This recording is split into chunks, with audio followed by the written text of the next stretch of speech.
As children, Advent seems to last forever because we're waiting for Christmas. But Lent seems to last forever and a day. Not because we're so excited about an Easter basket in a month and a half, but because the tortuous journey of Lent itself.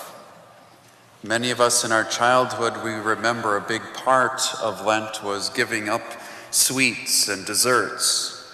And this had a lasting impression on many of us. So as kids, we might say, oh, it's Lent again? Geez, I hate fish sticks. I was like, back to peanut butter and jelly. That's not my favorite either.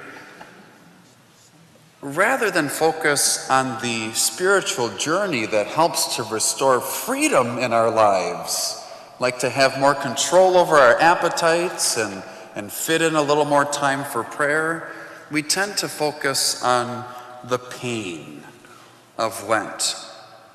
I don't get to eat what I want when I want it. I got to go to church more, so I don't have as much free time.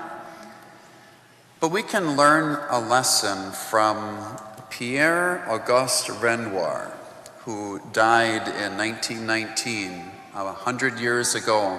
He was the great French Impressionist, known for his timeless paintings. And when people describe his paintings, they'll say things like it just glows with a light and life and color. Somehow he was able to portray people's on canvas as if there was a light inside of them that glowed. Well, as he was getting older, the last 20 years of his life, arthritis was beginning to afflict him, and his hands got twisted and gnarled, and it began to affect his spinal column. And so it was painful for him to paint. In fact, he couldn't stand while painting, and people would have to kind of help him to reposition himself to continue painting. And there would be like beads of perspiration on his forehead because of the effort and the pain. And one day his prize student, Henri Matisse, asked Renoir, "Why do you torture yourself to continue to go through this?" And Renoir said, "The pain passes, the beauty remains."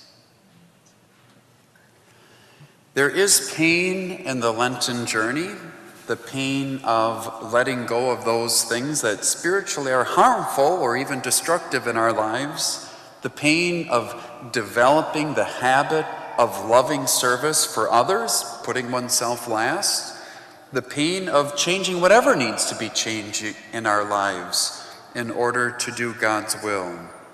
The pain of growing into the beautiful, unique person God always intended us to be.